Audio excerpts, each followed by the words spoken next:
Yeah, not only is Olivia Rodrigo giving funds from her Guts tour to funding abortions, she is also now distributing free Plan B pills to all of the teenage girls at her concerts in Missouri. This was a recent tour stop in St. Louis, and because of those restrictive abortion laws there post Roe v. Wade getting overturned, she decided it would be a great idea to just hand out free Plan B emergency contraceptives to all of her fans. And on it has her own branding. It says, "Funding abortion? It's a good idea, right?"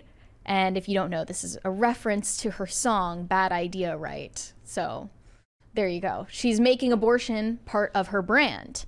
And I thought it was the end of it when we saw the announcement about her funding abortions with this tour.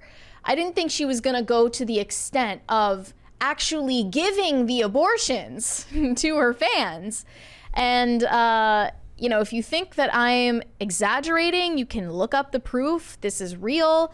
A fan on her subreddit said, "I was there and I took some free Plan B.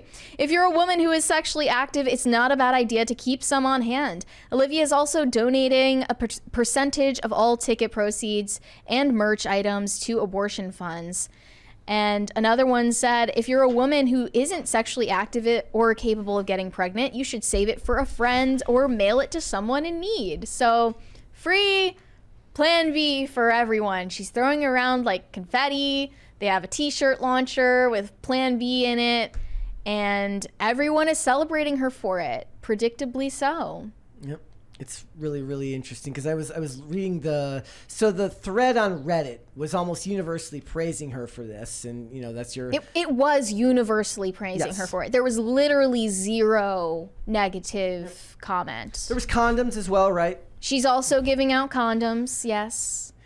I can't. I didn't know because again I've never had to buy this for anyone. So I was like, is this something you have to be 18 to buy? It's not. No, I think it's an over the counter. Yes, no, it is. Yeah. It's over the counter, but I wasn't sure if it was something that they lock up behind a counter and that you had to be 18 to buy. It's not. Yeah, you can buy it at any age. So it's not breaking, I guess, any laws. It is weird to give out baby killing drugs though at your concert. Just a little, I mean, it's a little bizarre. Aborting a future generation of fans bravely. Like bravely, she's like not even doesn't care. Like think about how many like parents show their music that they love to their kids. She's like, I don't care, fuck them kids.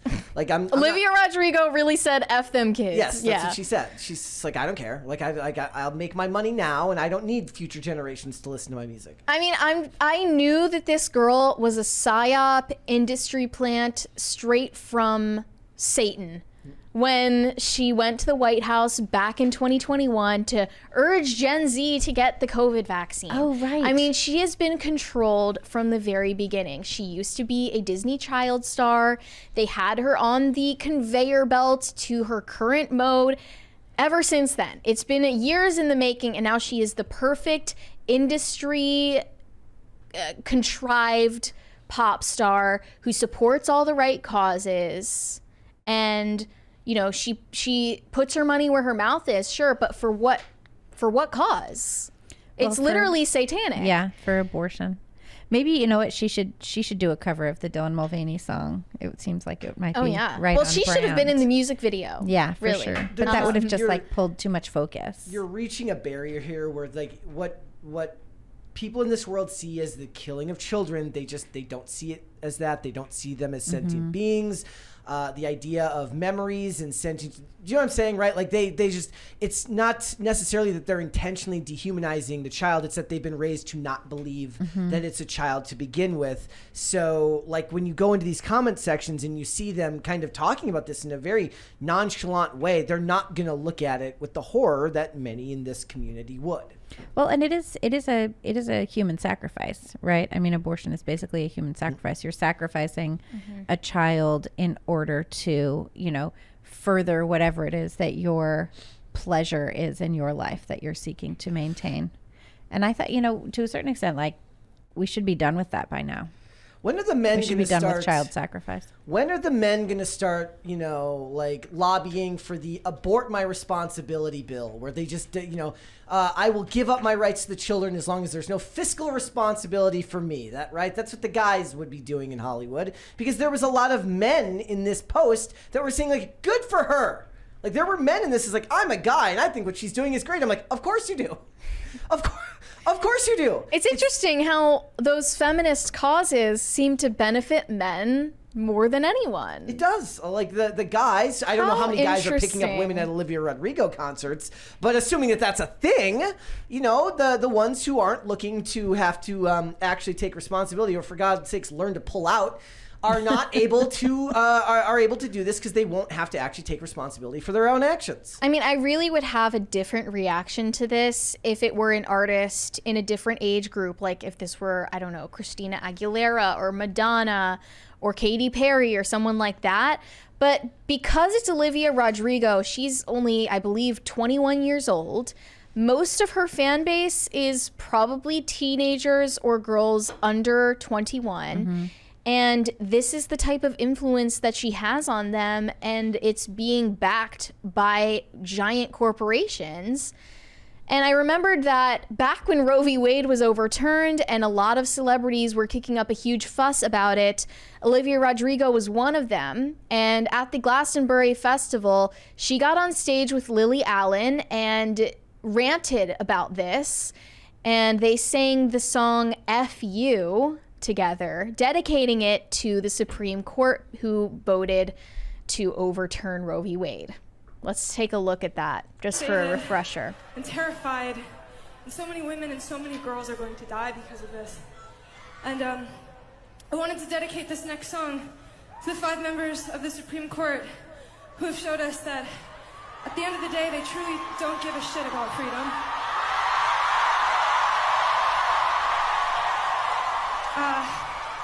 This song goes out to the justices, Samuel Alito, Clarence Thomas, Neil Gorsuch, Amy Coney Barrett, and Brett Kavanaugh. We hate you. We hate you. Look inside your tiny mind and look a bit harder. 'Cause we're so Yeah, so they really owned them, didn't they? It's very savage.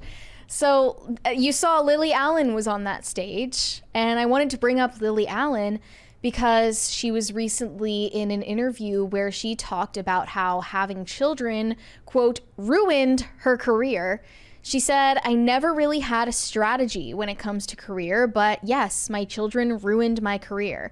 I love them and they complete me, but in terms of pop stardom, they totally ruined it. And she continued, it really annoys me when people say you can have it all because, quite frankly, you can't. That's honest. That is the lie that feminism sold her generation, especially my generation, was that the women were sold the idea that you can be a CEO and you can be a mom and you can be a wife and you can do all these things and you'll take your SSRIs and your Adderall and the 9,000 drugs you have to do all of those things. So she's not wrong. She's not lying. I mean, despite the fact that this woman is obviously rabidly pro-choice, like she's rabidly pro-abortion, as we just saw in that video. Taking her comments at face value, I think she's just trying to be honest and tell it like it is, because her ultimate decision, as you can tell, was to prioritize being a mom over her career, and she's just frankly stating what the consequences of that choice have been. And it doesn't seem like she regrets it. And the industry's not going to give a whole lot of play to the story about her talking about how good it was to give up her career for family and children. It's just not going to get the magazine covers. It's not going to get the articles written. They don't see any benefit to that. If the headline were, I aborted both of my pregnancies and that's how I reached pop stardom, that would be all over. Didn't we have an Oscar winner say that a couple years ago, basically? Yeah, who was that? She thanked her abortions for having won the Oscar. Who was that did that? I'm trying to remember. Yeah, that just happened. I'm failing. But here, what this reminded me years of ago. was the Stevie Nicks interview, that notorious interview that Stevie Nicks did. Sad. That made me sad about Stevie Nicks. I want to read an excerpt here. Stevie Nicks was close to her mother, who pushed to get her career back after she had children. Quote, she said to me, you will never stand in a room full of men and feel like you can't keep up with them, and you will never depend upon a man to support you. She drummed that into me, and I'm so glad she did. Women's rights have been on Stevie Nicks' mind since the death of her hero, Ruth Bader Ginsburg, last month. That was when the It was article was Michelle written. Williams, by the way. Abortion rights, that Thank you, was guys. really my generation's fight. If Trump wins this election and puts the judge he wants in, she will absolutely outlaw it and push women into back alley abortions. Nicks terminated her pregnancy in 1979 when Fleetwood Mac were at the height, and she was dating Eagles singer Don Henley. What did it mean to be able to make that choice? Quote, if I had not had that abortion, I'm pretty sure there would have been no Fleetwood Mac. There's just no way that I could have had a child then working as hard as we worked constantly. Well, and there the were a cocaine. lot of drugs. You would have had to I was give doing up a the lot of cocaine. drugs, and I would have had to walk away From the cocaine. from the cocaine Yes. and the money. Yes.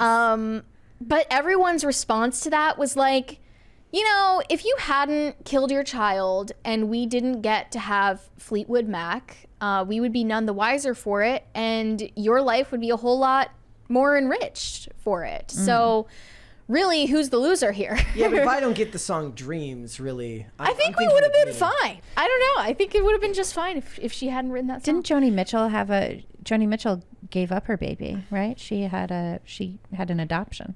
I'm not sure. I haven't read I about wonder that. how men's perspectives would change. I don't know the stats on this. I'm all in for Lily Allen. I mean, she's right. Like, of course she's right. Like, taking time off from your career to have a bunch of kids. And her first record did really well.